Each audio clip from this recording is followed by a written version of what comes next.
Hello everyone. I'm here today to review the movie The Fisherman's Diary, the new Cameroonian movie that just came out on Netflix. And I will start by saying that I am very happy to see that Cameroonians are getting out there and collaborating with their fellow brothers, Nigerian actors, to put out something that educative and put culture portraying. I love the movie because I could watch it with my kids, with the family, and the only part that I just fast forwarded was the rape part, which was very traumatizing as an adult watching that movie. So that part I couldn't let the kids watch it, but they have an idea of what happened because of the storyline. So I have a few points that I want to point out that that struck me during this movie. First and foremost, the girl child education in Africa as a whole, not only in Cameroon, is still a struggle these days. I love the fact that it encourages, it advocates for our girl children and encourages them to go to school. Girl children have every single right, same as boy children, to pursue an education just like boy children. So the right to go to school, the right for education should not be distinguished between sex. If a girl child has an interest to pursue her education, nothing should stop her from doing so.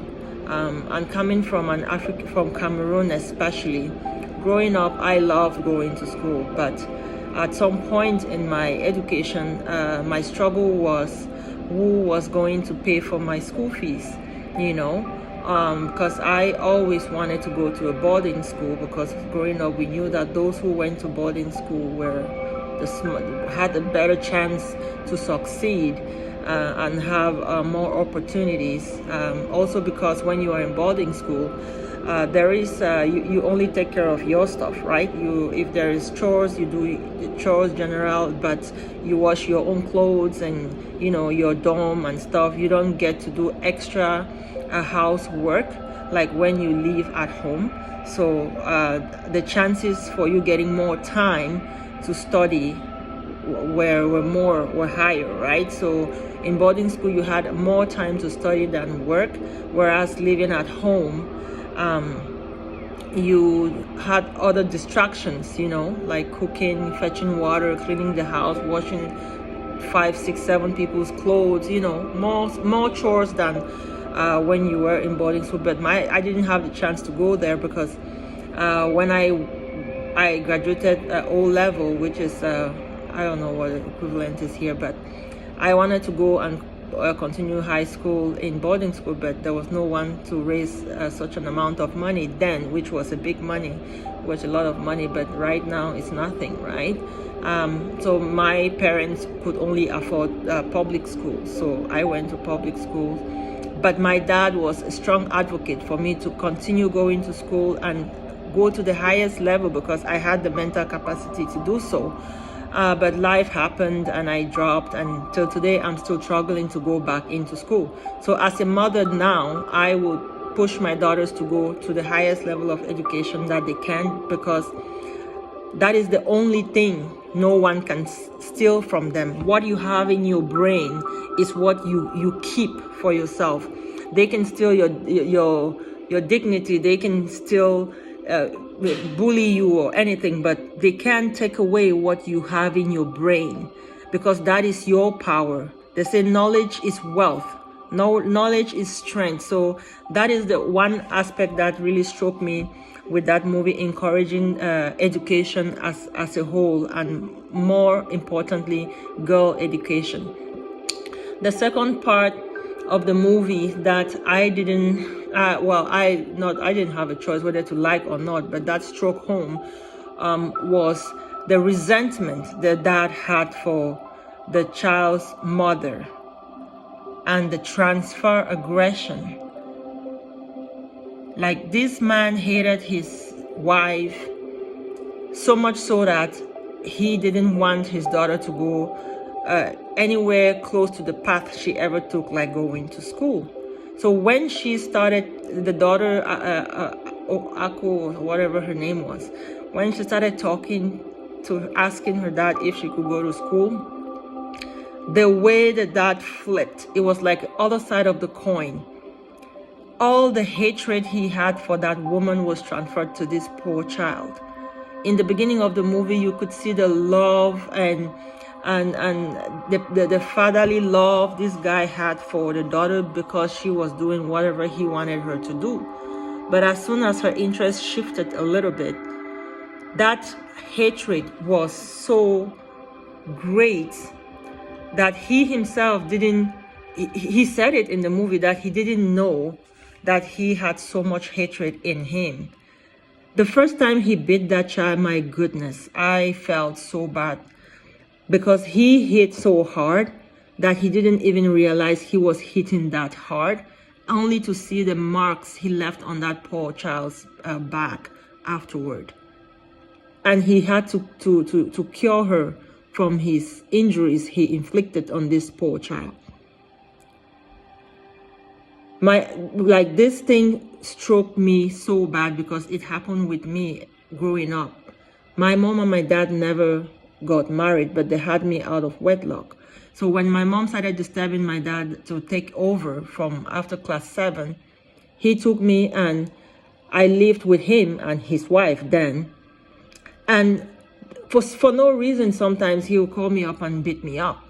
And I used to ask him, but Dad, what have I done this time? You know, as a child, you could be stubborn, and when they beat you for something that you did, it's okay. But when they beat you for something that you didn't know what you did, then that is something else. So sometimes I'll ask him, like, what did I do this time? And he couldn't answer me, but he was just so mad. That resentment he had for my mom was transferred. So I could feel that when this guy was just hitting on this child. 2 times in the movie, he beat this child, and the second time, oh my gosh, he almost killed her because they showed it was a clear picture. She fell on the ground and almost hit her head on a stone. Thank God that didn't happen. But resentment is one feeling we should let go, because you don't know how hard you hit until you're done. And it could be worse. You could kill somebody before you realize you've been that mad. Please, men, let go of the resentment. If you're no more with that woman, why do you have to carry all that hurt? And if you know that you can't forgive her, then don't accept being with that child, because you might be pushed by anger to do something that you might live to regret. The next point I would like to talk about is beware of family members, because the guy's brother, supposedly brother or cousin or whatever he was to him, tricked him into giving his 11-year-old daughter to marriage to pay off his debt. And this fool didn't even know that was happening until it was too late. And even when he knew, what did he do? Oh my gosh. I cried when I saw this 11-year-old came back home and said, Dad, please help me. Don't throw me away. He rapes me every day, Dad. He rapes me every freaking day, and he did nothing. Nothing about it. He asked an 11-year-old child to go back to her husband's house. A man who is 2 times older to be her father sleeps with this 11-year-old child 3 days in a row, took her virginity, took everything she got, and she went back to her dad crying, Dad, please, don't throw me like this. This guy rapes me every day. And the dad pushed her away, sent her back home. Go back to your dad. That part is the part that got me. I couldn't stand it. I cried. And my daughter, who is 11 years old, couldn't watch it. She cried. Like, seriously? And these things, guys, are still happening. It's not like it's just a movie. They are still happening in Africa and many other parts of the world, not only in Africa. It's real reality. But the other part of the movie that I think the writer should have touched a little bit, which shows like there was no humanity in this movie, was this mom. They didn't show us what the transition was, because at one point they showed that the girl's mom went to school, she started dating whatever the professor, and then after we saw her laying in the man's house. So I don't know what the transition was, what happened with the professor. He failed her or didn't get married to her. She got sick. What was she sick of? But the only part we saw is that she was laying helpless in this guy's house, and he left her there every day and went fishing with his daughter, and came back in the evening, and she laid there in bed. It's like she was bedridden or something. No time in this movie did they show us that they fed her.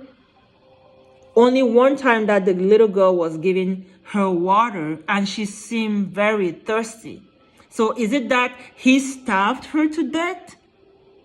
Did this guy starve this lady to death, or what was she sick of? That is the part that the movie didn't expatiate on. And the other part that I didn't like was the day she was passing away. There was no, even if you were mad at someone, how mad can you be at someone that they are taking their last breath and you show no remorse, you show no concern, you show no forgiveness?